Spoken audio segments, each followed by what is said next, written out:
Those are bull sharks. What are you guys doing with bull sharks in containment? Welcome! Welcome. I see you met our test subjects. How many do you have? 5, including Bella. I'm Carl Durant. You must be... Uninterested in small talk. You might explain to me what it is you're doing with... What is it you refer to them as? Your test subjects? Very important test subjects. You know, sharks aren't lab mice. I love your passion. Yeah, but do you mind? I'd like to finish the introductions. Yeah. What you may not know is that those are a disaster waiting to happen. I'm sorry. When I asked you here, you must have assumed I was working with sharks. Well, I never make assumptions, but working with bull sharks is a bad idea. Yes, they are a bit more dangerous than traditional lab rats, but no one is going to get hurt out here. You can't guarantee that. Actually, I can.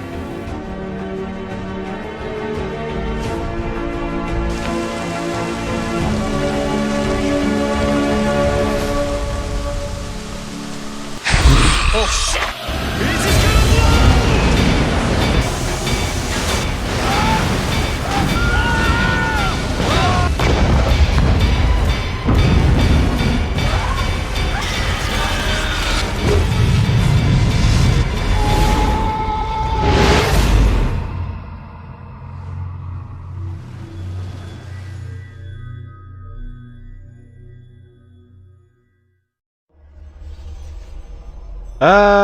Deep Blue Sea 2. The sequel that should have been awesome and I've been waiting for, but... Anyway... Deep Blue Sea 2 was released in 2018, and Deep Blue Sea 2 is a film that has had its fair share of trouble making its way back to the big screen. I mean, small screen. After going through many different directors and writers going back to 2009. Deep Blue Sea 2 is directed by Darren Scott, who is most famous for directing 1998's Caught Up and producing one of my favorites, Menace to Society. It was written by Hans Rodenoff, known for writing Man-Thing and The Hollow. It stars Danielle Savray, Rob Mays, and Michael Beach, all of whom, I gotta be honest, I'm completely unfamiliar with. Sorry guys, not an LL Cool J or Thomas Jane to be seen here. Deep Blue Sea 2 was filmed in South Africa on a small budget that, all estimates account, was probably around $5 million. And it sure looks like most of it was spent on the animatronic sharks. The film opens up with a couple of shark fin poachers who are on the job that proceed to get eaten by some escaped lab sharks and are totally ripped apart. Message! Don't poach sharks.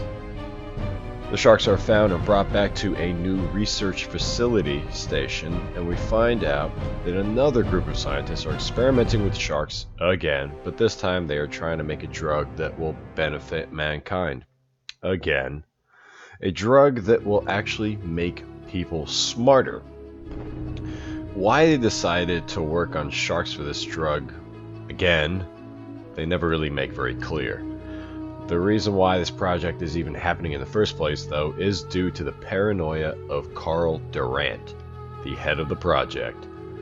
He thinks that AI will eventually kill us all, but if we can alter our state of our intelligence, we can outsmart the AI and survive.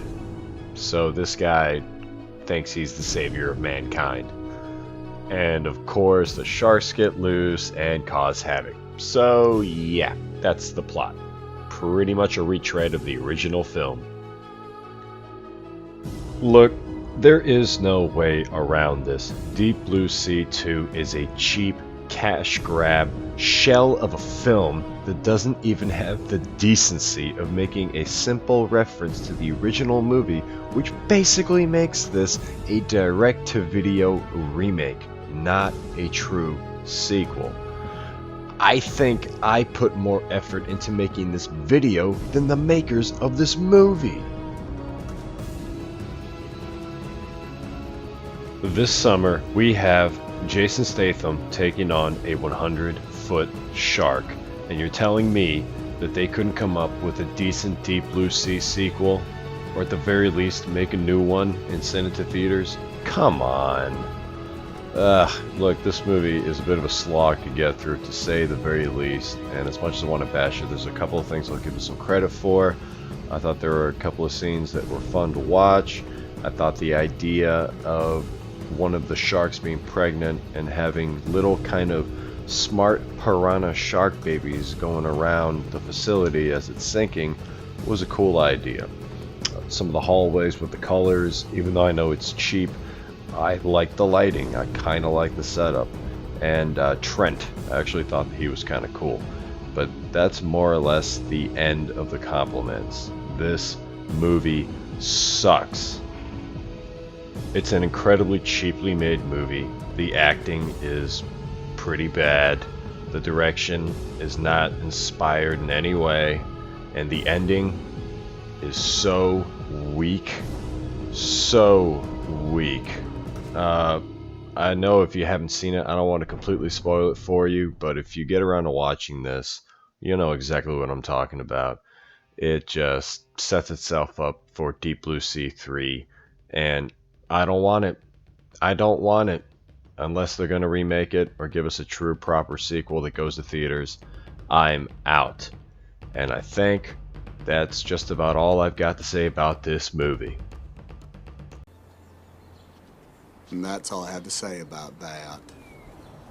We've already increased Bella's base intelligence by 1,000-fold. And you actually think you can get the same results in human beings? I think it's an absolute necessity if we want to maintain the supremacy of mankind. Our potential is greater than any machine. It just needs to be unleashed. So you're the savior of the entire human race. I think you've got a god complex. Misty? There's something here they still want. Yeah? Us. You want to know why chimps are so dangerous? It's because they're smart enough to hold a grudge, just like humans. Bang sticks, spear gun, strychnine nitrate. Okay, calm down. Everybody, calm down. All right. I got flares in the boat, that's about it. You don't mean this, all right? Now, you spent your entire life protecting sharks. I help people see that sharks aren't monsters. But your sharks, you turn them into monsters. I told you I was Bella's bastard!